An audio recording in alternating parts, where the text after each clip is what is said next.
Najprvinke ви предадем репортажата за годинашното второ југословенско авторели за жени што се одржа на 5. овој месец по повод Меѓународниот ден на жената 8. март од Врање до Скопје и назад на патека долга над 200 километри. Во вториот дел од емисијата го донесуваме искажувањето на професорот доктор Петар Тофовиќ за безбедноста на сообраќајот во нашата република со посебен осврт на медицинските аспекти на овој проблем.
По повод 8. март, денот на жените, дали е тоа ваше прво учество во едно вакво надпреварување автомобилско? Ова е моје прво учество. Јас би учествувала и порано, али не сум знаела, пошто не бев зачленета у клубот на Автомото Сојуз.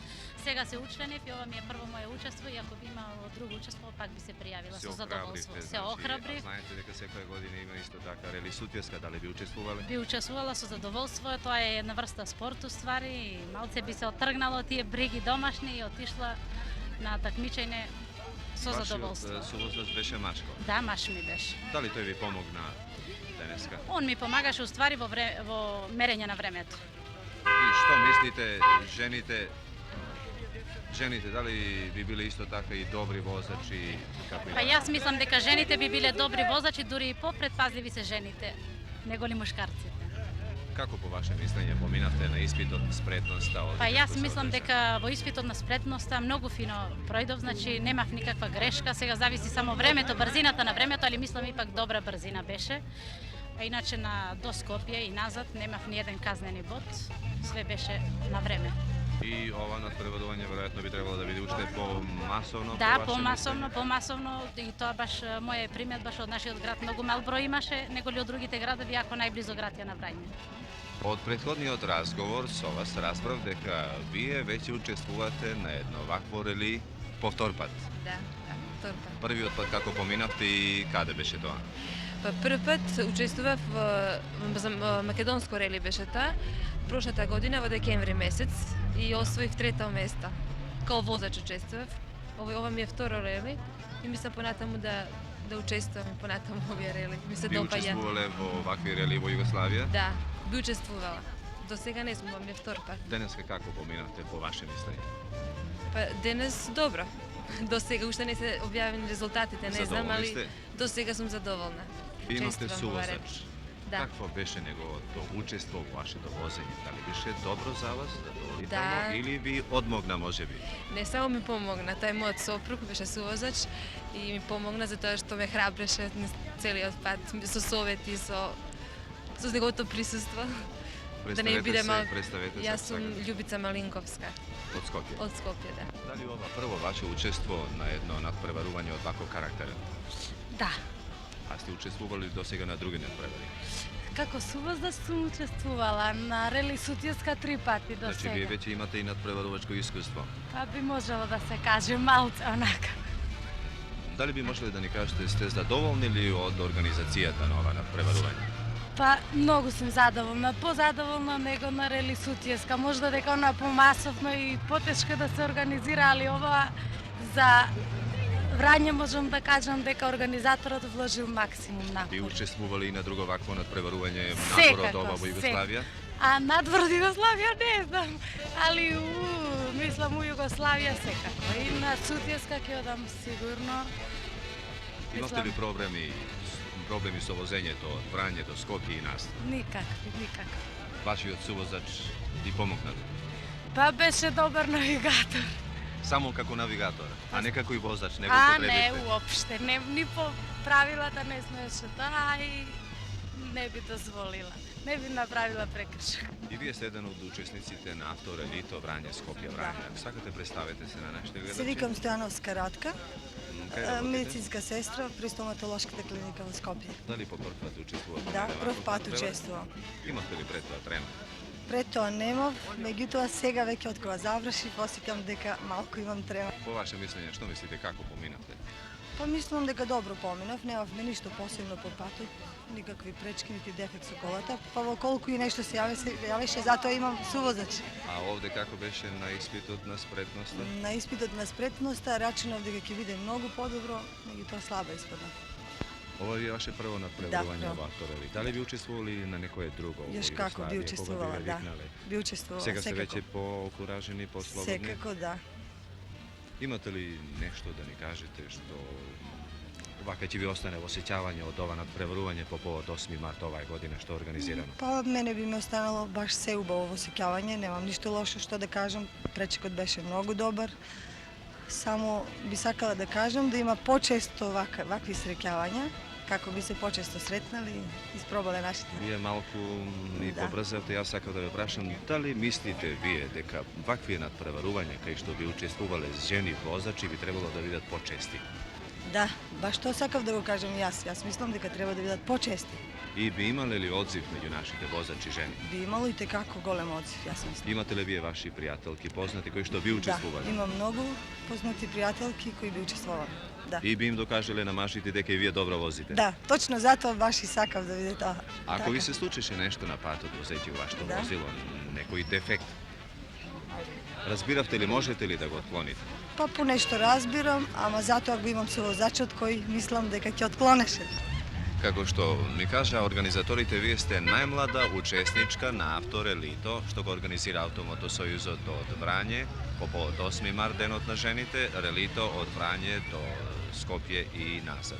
Како се чувствувавте денеска улогата на возач надпреварувач? Па да ви кажем, можно убаво. Односно, одавно сакав и да ми се укаже прилика да учествувам на рели, но пошто положив скоро, пред година дена, значи млад возач сум, немав шанси до сега и се ми се укаже ова прилика, па најмлада сум учесничка и не дојдов со тоа да добијам некоја награда, но само да видам као некоја проба за другите рели. Имам, мислам, намера да учествувам и на... Тоа значеше и ваше охрабрување да учествувате и на други рели кога Да. би ве викнале во Да, Југославија, да, например, обавезно, дали ќе мислам. учествувате на авторелито Сутјеска? Сутјеска, тоа обавезно, Ќе мислам. учествувате? Да. Дали Само нормално некои пречки, ако не. Дали досега сте се интересирале пасионирано за овие авторели, за трките над преварите од овој вид или во овој дојде така наеднаш? Да, се интересирав. Мојот пријател е рели возач, пратив негови рели вожни и така. Реков, вие сте најмладата надпреварувачка. Колку години имате? 19. И како се викате име презиме? Гарич Јасминка. Што работите, учите? Студирам медицина, прва година.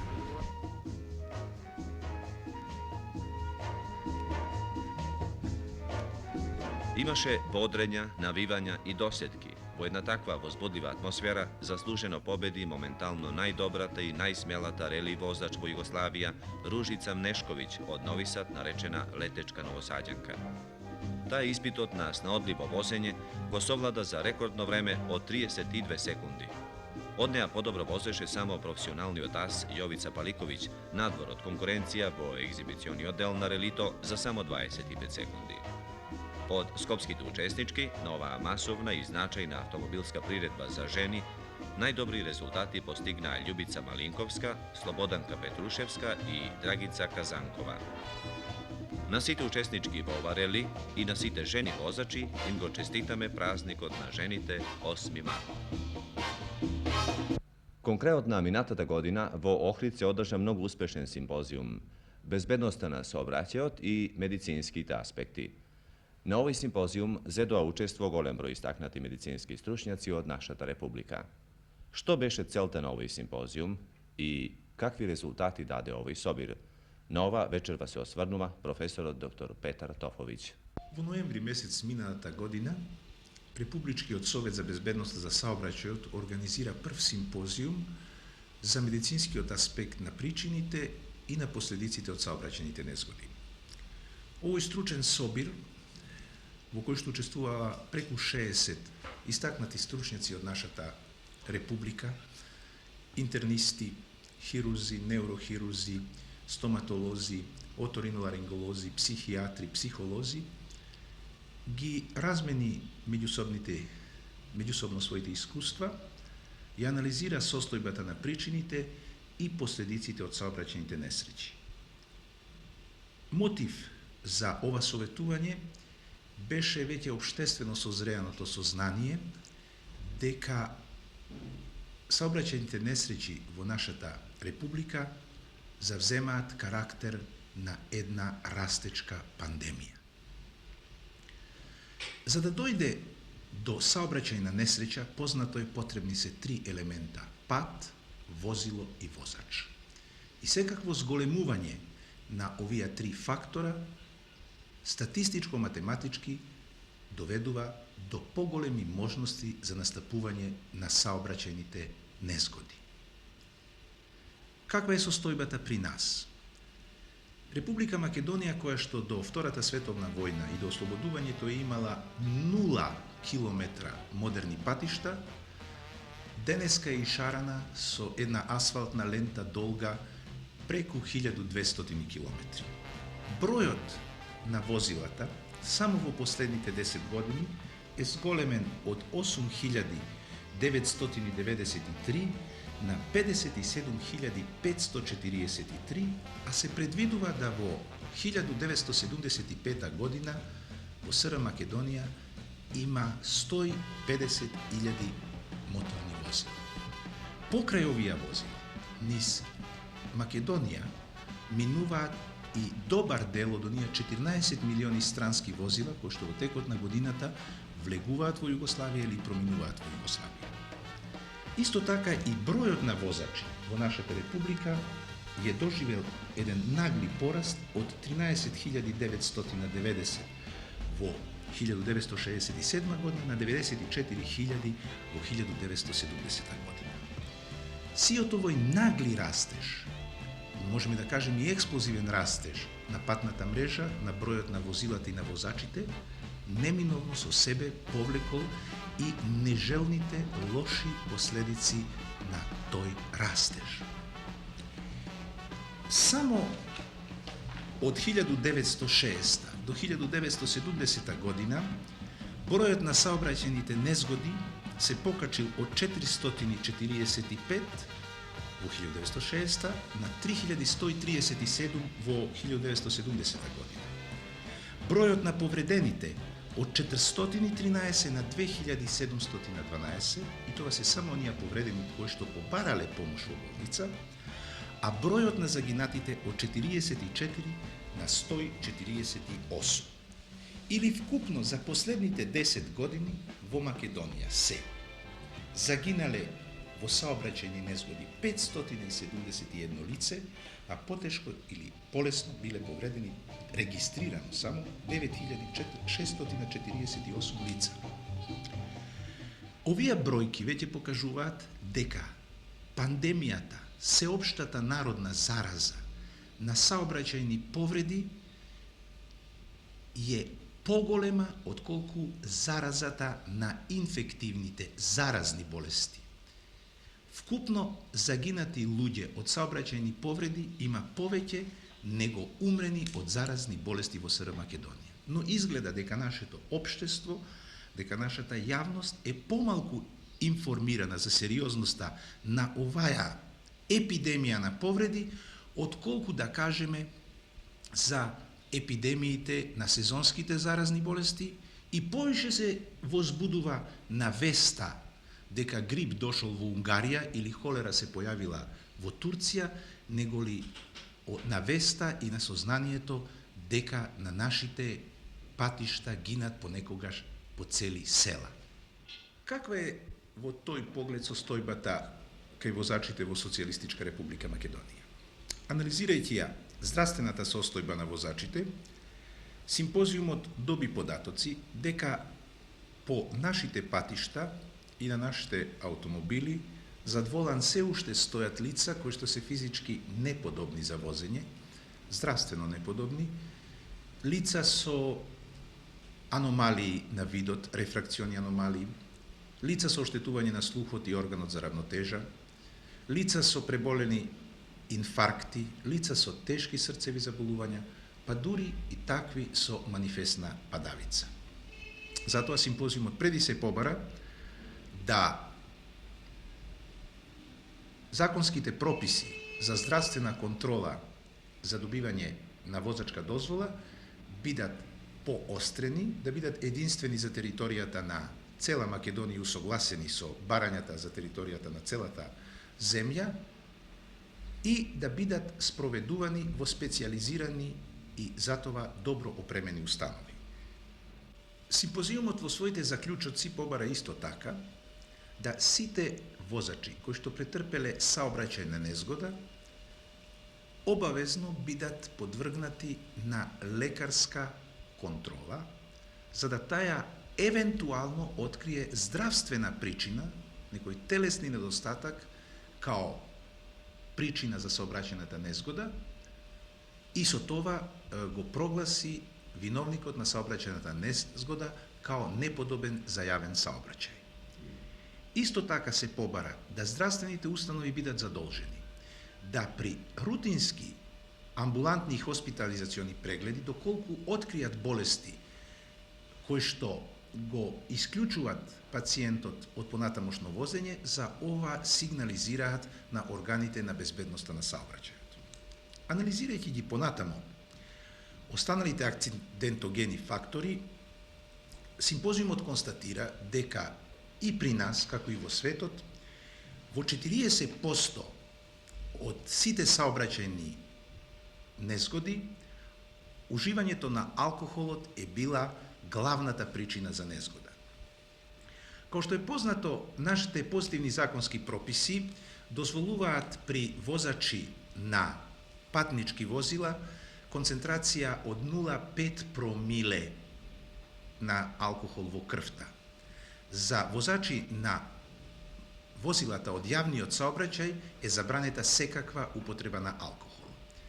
Симпозиумот, анализирајќи го медицинскиот аспект на проблемот на уживањето на алкохолот и возачката спремност, констатира дека толеранцијата на алкохол е толку индивидуална да она не може да се фиксира со никакви проценти, промили на концентрација на алкохол во крвта, и да најсигурно средство за безбедноста на саобраќајот по однос на алкохолот е тотална забрана на алкохол за сите учесници во саобраќајот, како на јавни, така и на приватни возила.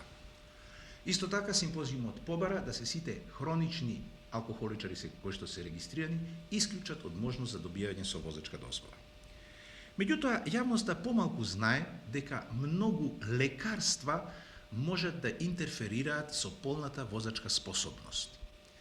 Така, поедини умирувачки, така наречени транквилизантни дроги, како што се апаурин, мепробромат, атаракс, весперакс и слично, лекови кои што многу широко се пропишуваат од лекарите и многу радо употребуваат од широката публика во нашето неуротизирано време, се средства кои што апсолутно ја намалуваат возачката способност. Исто така и психостимулансите, као што е амфетамин или цетедрин, кои што многу преморени луѓе у својот секојдневно го употребуваат за да ја пренадминат умората, се дроги кои што се јако опасни за возачи. Најкатастрофална е секако употребата на така наречените психодизлептици или популарно наречени дроги, хашиш, марихуана и ЛСД, кои што за жал почнуваат полека, али упорно да го освојуваат и нашиот територија.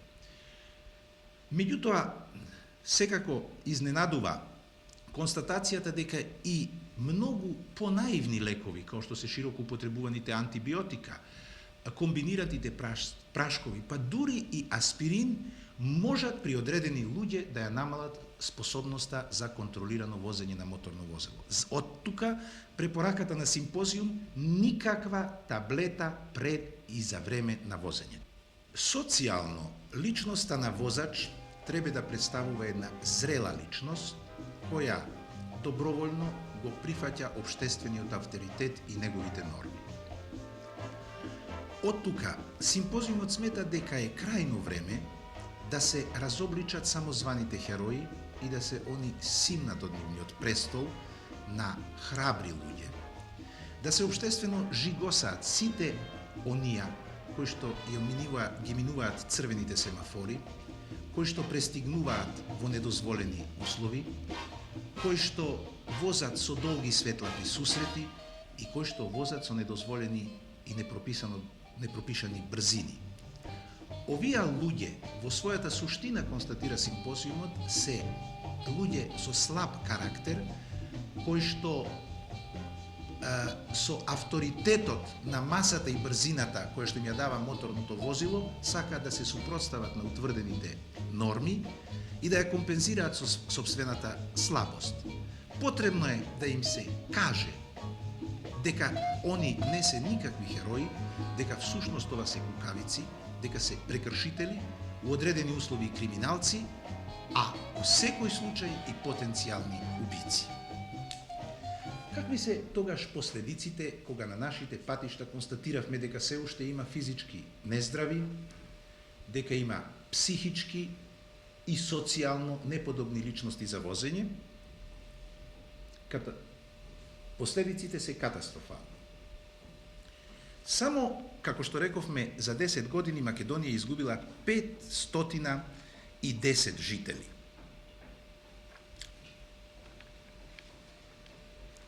Меѓутоа, по однос на збринувањето на жртвите на саобраќајот, ситуацијата е многу сериозна.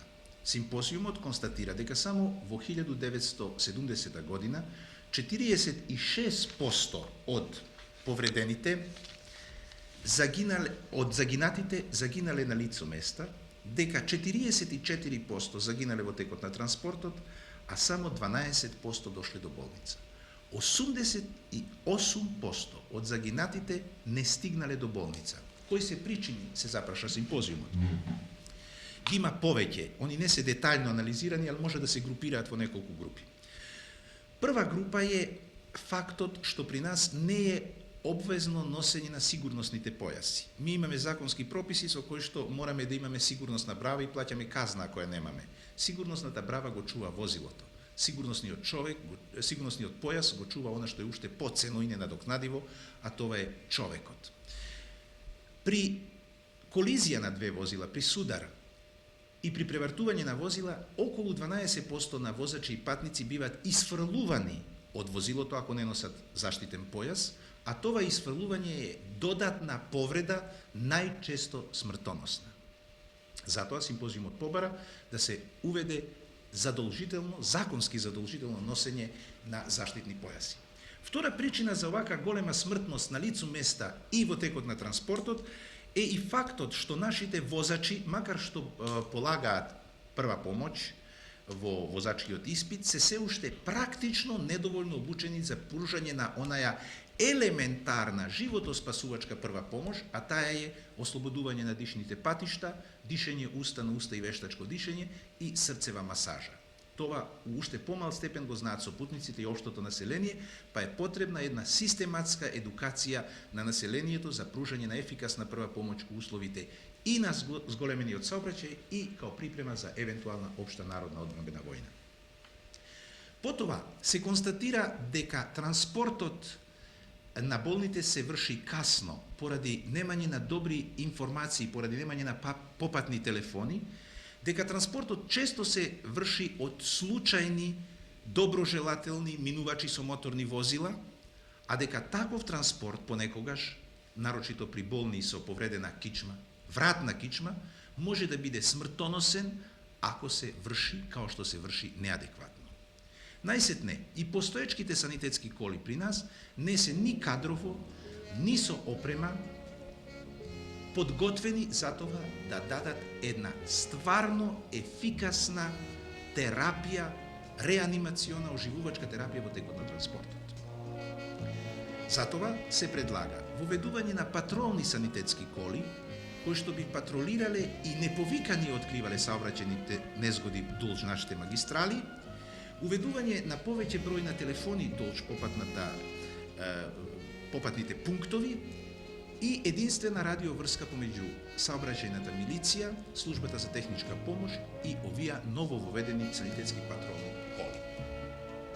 Врз база на овие информации, симпозиумот заклучи да е неопходно да за ваквата состојба и сериозноста на саобраќајните повреди биде информирана со сите средства на информација нашата најширока јавност.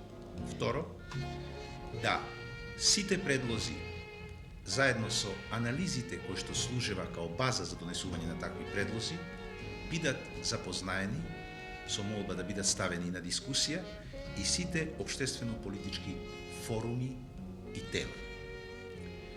Трето, дека на овој проблем на кој што вака ентузијастички му придова и органите на безбедноста на саобраќајот и медицинските стручњаци, требе да му се даде едно стручно научно усмерување и дека тоа веројатно најдобро би било загарантирано преко оснивање на еден институт за саобраќајна медицина во нашата република, слично као што постојат у некои други републици. И четврто, симпозиумот констатира дека нашата болничка служба не е регионализирана правилно у функција на потребите на саобраќајните незгоди, дека нашата трауматолошка служба е и со постелниот фонд, и со кадрови, и со опрема инсуфициентна, и дека таа специјална инсуфициентност се манифестира на полето на неуротрауматологијата, тоест повредите на главата и мозокот, кои што учествуваат со 60% во сите саобраќајни повреди, а се 70% у причините за смрт од саобраќајни повреди.